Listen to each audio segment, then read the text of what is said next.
mulher, homem, criança, adulto, jovem ou idoso. Todos nós constituímos, todos nós somos indivíduos e membros da chamada sociedade. Nos relacionamos entre si para reservar nossos objetivos comuns. Afinal de contas, o ser humano não é individual e não sobrevive sozinho. Criamos vínculos afetivos, geramos expectativas jurídicas, fazemos acontecer. Essa relação estabelecida é somente possível devido à capacidade de nos comunicarmos. Se nada é em vão, se existe uma razão de ser para cada coisa e suas características existentes na natureza, a capacidade de comunicação foi estabelecida para desenvolvermos, para criarmos uma sociedade progressista, elevada culturalmente, formando indivíduos cada vez mais evoluídos. A fala se confere como um mecanismo adotado para externar e fazer acontecer esse processo de comunicação. Ademais, tem-se ainda um órgão chamado conhecimento, que, por mais abstrato que fosse, inicialmente nos permitiu uma breve noção do que é justo ou não. Nos cabe mostrar que as relações de comunicação se distinguem das relações de poder que se conceituam como a capacidade de fazer cumprir, atender um determinado interesse. Ou seja, relações discursivas não são relações de poder, segundo a teoria de Foucault.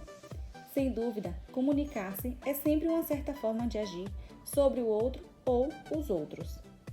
Porém, a produção e a circulação de elementos significantes podem perfeitamente ter por objeto ou por consequência efeitos de poder, que não são simplesmente um aspecto destas. Passando ou não por sistemas de comunicação, as relações de poder têm sua especificidade.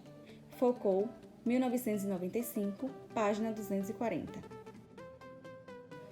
Portanto, essas formações discursivas que são formadas através das relações de comunicação não concebem as relações de poder.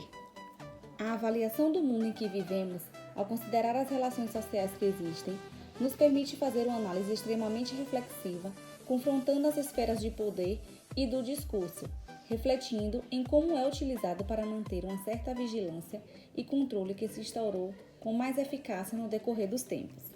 Nos dizem o que falar, fazer, vestir, agir, mantendo-nos totalmente alienados e com a brilhante sensação de liberdade. Levando em consideração tudo o que foi descrito, empregamos as noções de poder e discurso, já que os discursos são feitos e circulam por mecanismos para atingir a finalidade de poder. Ou seja, o poder passa pelo discurso impondo de maneira sutil certos hábitos, por meio de estratégias para atingir determinado grupo, mantendo também a possibilidade de restringir determinados discursos. Isso é, ele controla as formas de discursos que nós ouvimos. Com ele, podemos ver apenas a manifestação de determinadas ideias que estão de acordo com o tipo de poder vigente em determinado momento. Com o uso do discurso, podemos mobilizar as pessoas sobre determinados assuntos, e com isso, podemos concluir que o discurso é uma forma de compartilhar ideias ou verdades que são controladas pelo poder instituído na sociedade. E esse poder, como se tipifica no mundo real? Para que seja exercido na sociedade, eles se classificam geralmente em poder econômico, ideológico e político. Podem ser controlados conjuntamente por um mesmo grupo, mobilizando a sociedade para atender os interesses criados. Essa capacidade que determinadas pessoas possuem de influenciar na formação de opiniões e ideias é a essência do poder social. Com base no exposto, discurso e poder são inerentes um ao outro. É a comunicação da vontade, tendo sua implicação efeito com a efetivação de vontade da parte dos receptores do discurso. De acordo com o filme abordado, toda a realidade parece firme. No momento em que encontramos no filme Matrix, lançado em 21 de maio de 1999, aqui no Brasil, e no documentário de Noam Chomsky, intitulado Requiem para um Sonho Americano, questões que se referem à relação de poder e discurso, pode-se construir um esquema conceitual que nos capacite a enfrentar e discutir a relação existente com a sociedade que vivemos atualmente.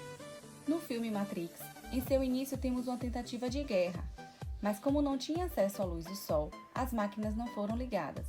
Por isso, começaram a usar a energia do ser humano para ligar essas máquinas. No entanto, para que não perdessem a safra dos seres humanos, precisavam da criação da Matrix. Pois Matrix é um mundo real, gerado pelo computador, que tem por objetivo principal nos controlar, ou seja, é aquilo que você enxerga e pensa ser verdade, e ele pode estar em todo lugar. E a Matrix fazia com que todos os humanos acreditassem que teriam uma vida boa e que tinham algo para lutar. E a partir do momento que o protagonista toma uma pílula e aparece dentro de uma cápsula, ele observa que existem várias outras cápsulas vivendo em Matrix. No entanto, só ele está acordado. E isso nos faz pensar que a realidade que vivemos, na verdade, é uma verdade manipulada por todas as formas de discurso de quem possui mais poder. E ao acordar dessa manipulação, veremos o mundo como ele realmente é. Um mundo que precisa ser real para identificar sua verdade, que também é uma prisão para sua mente, ocorrendo mudança de realidade e dimensão, ano, modernidade e tecnologia. Pois, como dizia Foucault, o discurso seria a lente pelo qual enxergamos a realidade, aquilo que a sociedade taxa como natural ou não. Vamos equiparar a realidade com um grande salão de festas, que pode ser decorado, arrumado e estruturado de diversos modos e gostos. Por exemplo, se colocarmos 3 pessoas diferentes para decidir qual arrumação seria mais adequada para determinada ocasião, essas 3 pessoas começariam a analisar esse espaço e conseguiriam obter diversas conclusões, mas que em certo momento entrariam em divergências, pois um prioriza o espaço em demasia, o outro o cenário e o outro a iluminação. Eles visam partes diferentes e julgam que um é mais importante que o outro, sabendo que cada parte contribui para o aperfeiçoamento de um todo, e no final eles devem convencer o organizador quais pontos são mais importantes para aquela ocasião. Ambos fazem uma apresentação de sua proposta, portanto, tudo não passa de uma simulação, até que tudo de fato seja feito. Acontece que nas apresentações mais divergências acontecem e impressionam o organizador. O organizador ficou maravilhado com as diversas opções que tem em sua mesa. Afinal, tudo o que ele quer é encantar o público por uma noite. Nada mais que isso. Aliás, ele quer o dinheiro que vai cobrar do produto final. O documentário de Noam Chomsky potencializa a desigualdade social como um problema surgido da grande concentração de dinheiro nas mãos de uma minoria que automaticamente tem como resposta dividir o restante com a maioria. Quem detinha dinheiro detinha poder, pois, para exemplificar, consideremos o sistema político que exigia bastante dinheiro dos partidos políticos que recorriam às grandes corporações.